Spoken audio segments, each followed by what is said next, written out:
Hello friends, good morning. आज second दिन काली आम संबलपुर आसलु। संबलपुर एक्चुअली गोटे गाँ सेठिक आम आसलु। आज हूँ सेकेंड दिन। मु सकाल सकाल उठिक बाहर पड़िलु। मो मौसी ओम आम तीन जन बाहर पड़िलु। चल गाँ बुली देख पलि आसा केमती कौन तांकर परिवेश माने चतुर्पार्श्व केमती कौन तो एमती तांकर सियाड़े घर। तापर आम जाऊँ चारिआडे तो तांकर बहुत पूरा सबुज सबुज देखा जाउची। बहुत भल लगुच। ऑक्सीजन फुल मात्रा ये मिल। लोकटा भी बहुत भल सेठाकार लोक। मत भल लगे संगे जी भी मिसिकी कथबार्ता हेली मत बहुत भल लगे। बहुत सरल लोक, किसी बुझंतीनी छंद मंद। तांकर ये जाऊँ आम गोटे पोखरी अच्छी, दीटा पोखरी अच्छी। गोटाक जेन्ट्स लोक गाधेबे आ गोटाक लेडीज लोक गाधेबे। दीटा पोखरी अच्छी। ता पाखक पहाड़ अच्छी, गछ अच्छी, ग्रीन ग्रीन देखा जाउची। बहुत सुंदर लगुच।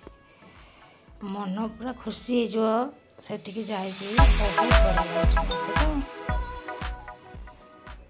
गाँव परिवेश तो सकाल सकाल टिके ना मेघुआ पाग भी होइजी। एमती भी मत भल लगे। ता छड़ा मु तो बहुत एंजॉय कली। माने परिवेश को नहीं मत बहुत बढ़िया लगला। छोट पिला खेलुंट से मानक जाकि पचारुची कौन आम जाऊँ सामने गोटे बड़ पहाड़ अच्छी। से पोखरी सामने बड़ पहाड़ अच्छी। ये पहाड़टा देखा जाउची। मत एक्चुअली पहाड़ चढ़िया बहुत भल लगे, किंतु एबे तो सुजोग पाइलिनी। तापर कॉलेज पढ़ला बेले सुजोग मिलता टे पहाड़ चढ़ीबार। जाइथिली सिंहनाथ बोली गोटे जगह अच्छी बणबा पाखे, से आम जाइलु। से चढ़ी पहाड़ भल लगुला। एबे तो से संभव नुह ना। एबे परिस्थिति अलग, से परिस्थिति अलग थिला। एबे मौसी संगे कौन कथबार्ता होती चिन्ह तो ये हूँ पुरुष लोक गाधाती पोखरटारे। से पोखर सेकर गोटे आउ गोटे पोखरी अच्छी, सेकर स्त्री लोक गाधाती। से झील सब जाइए से गाधा गाधी सफासफी करने को। मत डाकुली ना आसुब। मुझे ना मत तो पोखर आसबनी ना गाधे। पिला बेलू गाधेची हेले बर्तमान हबनी आउ से सुविधा होबनी।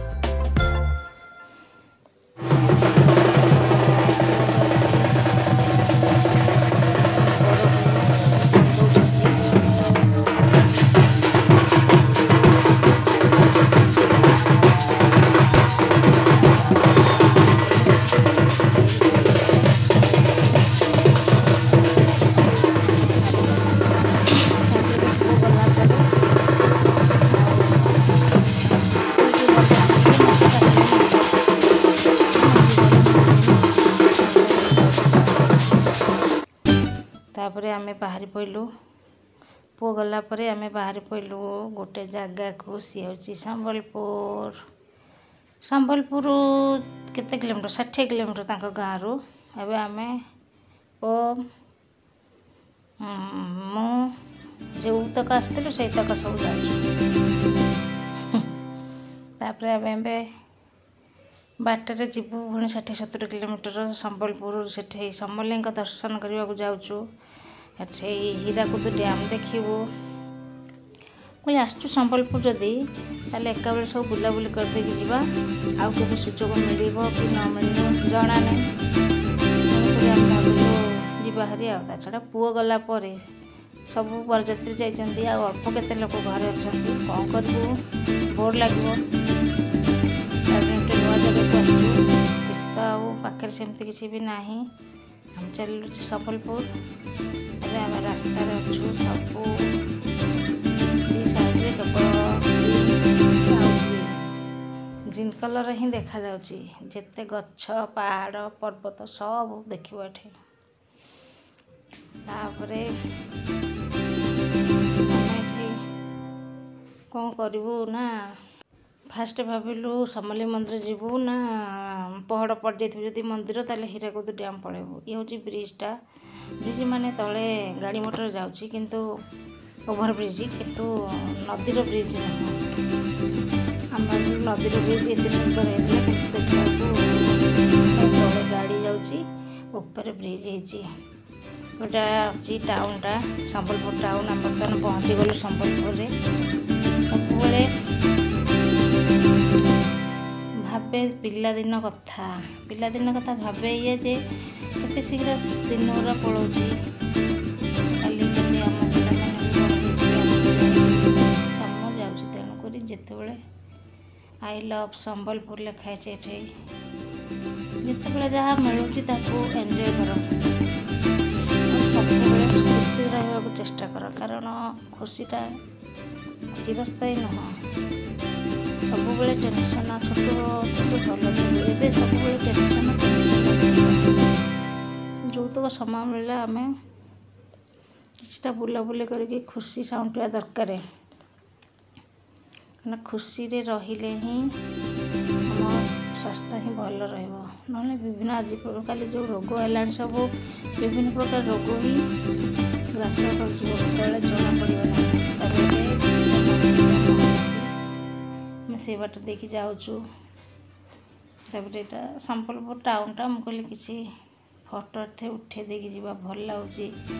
ଏଠି ଏକ ନଦୀ ଅଛି, ସେ ମହାନଦୀ।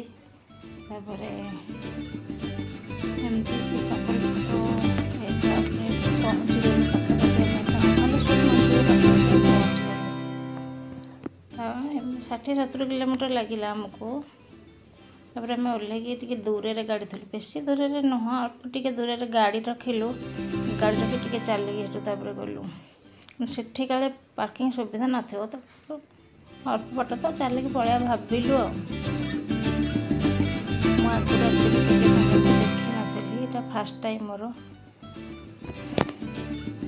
ତାପରେ ଆମେ ଏବେ ଏଠି ଯାଉଛୁ।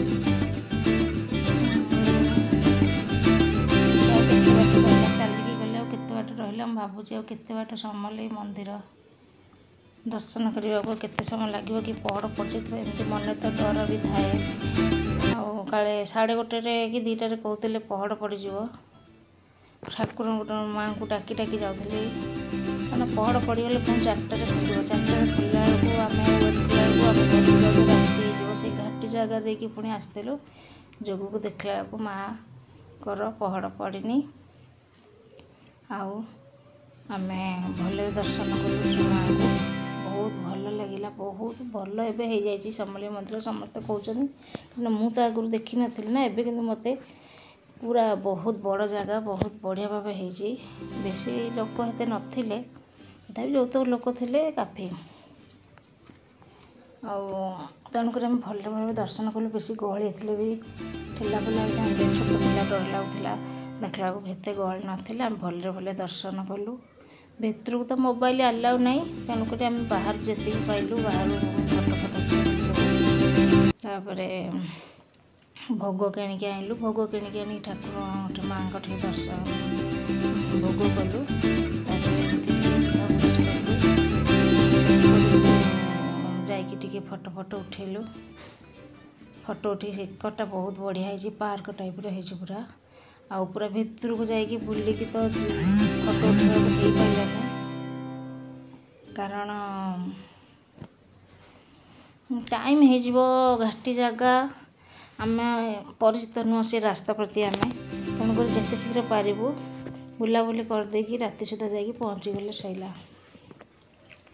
ତାପରେ ସେଇ ଯୋଗୁଁ ଆମେ ଆଉ ବେଶୀ ବୁଲାବୁଲି ନ କରି ସେପଟକୁ ଯାଇକି କିଛିଟା ଫଟୋ ଉଠେଇ କେବଳ ଆମେ ଯିବାକୁ ବାହାରିଲୁ।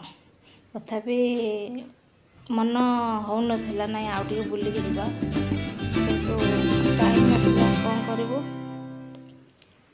ଏବେ ମୁଁ ଦୂରରୁ ଫଟୋଟା ଉଠେଇଛି, ମୁଁ ଦୂରରୁ ମାଆଙ୍କର ଭଲ ଲାଗୁଛି। ଠାକୁରଙ୍କୁ ଦର୍ଶନ କଲେ ଭଲ ଲାଗେ ବହୁତ, ଆଉ ମୋ ମାଆଙ୍କୁ ଦର୍ଶନ କଲେ ମୋତେ ବହୁତ ଖୁସି ଲାଗେ। ଆଉ ମୋତେ ତ ବହୁତ ମଜା ଲାଗୁଥିଲା, ଆରାମ ଲାଗୁଥିଲା ପୁରା। ସେ ଯେଉଁ ପରିବେଶ, ଆଉ ମୋ ମାଆଙ୍କୁ ମୁଁ ଦର୍ଶନ କଲି, ଆଉ ପହଡ଼ ବି ପଡ଼ିନଥିଲା, ତେଣୁକରି ମୋତେ ତ ବହୁତ ଖୁସି ଲାଗିଲା। ଏଇଟା ପାର୍କ, ଏଇଟା ବହୁତ ଏତେ ସୁନ୍ଦର ଲାଗୁଛି ନା, ଖାଲି ଏଠୁ ଆସିବାକୁ ଇଚ୍ଛା ନଥିଲା। ଆକ୍ଚୁଆଲି ଭିତରଟା ଏତେ ବଢ଼ିଆ ହେଇଛି, କିନ୍ତୁ ମୁଁ ଭିତରକୁ ଯାଇପାରିଲିନି ସମୟର ଅଭାବ ଯୋଗୁଁ। କାରଣ ଆମେ 11ଟା ପରେ ବାହାରିଲୁ। ଯଦି ସକାଳୁ ବାହାରିଥାନ୍ତୁ ସାୟଦ ଆମକୁ ଟାଇମ୍ ହେଇଥାନ୍ତା ବୁଲିବାକୁ, କିନ୍ତୁ ଯେହେତୁ ପୁଅ ମାନେ ଯିଏ ବର, ସିଏ ଗଲା ନା 11ଟା ବେଳକୁ ଗଲା। ସେ ବିଦା ହେଲା ପରେ ତ ପୁଣି ଆସିବୁ ବୁଲିବାକୁ, ସେ ନ ଯିବା ପୂର୍ବରୁ କେମିତି ବା ଆସିବୁ। ସେଠି କିଛି ଫଟୋ ଉଠେଇ ଦେଇଛୁ ମନ୍ଦିର ବାହାରେ। ସେ ଯୋଗୁଁ ବାଧ୍ୟ ହେଇକି ଆମେ କ'ଣ କଲୁ ନା, ସେ ଗଲା ପରେ ହିଁ ଆସିଲୁ, ଆଉ ଭଲରେ ଭଲରେ ଦର୍ଶନ କରିଦେଲୁ। ଜୟ ମା ସମଲେଶ୍ୱରୀ। ମୋତେ ବହୁତ ଭଲ ଲାଗିଲା।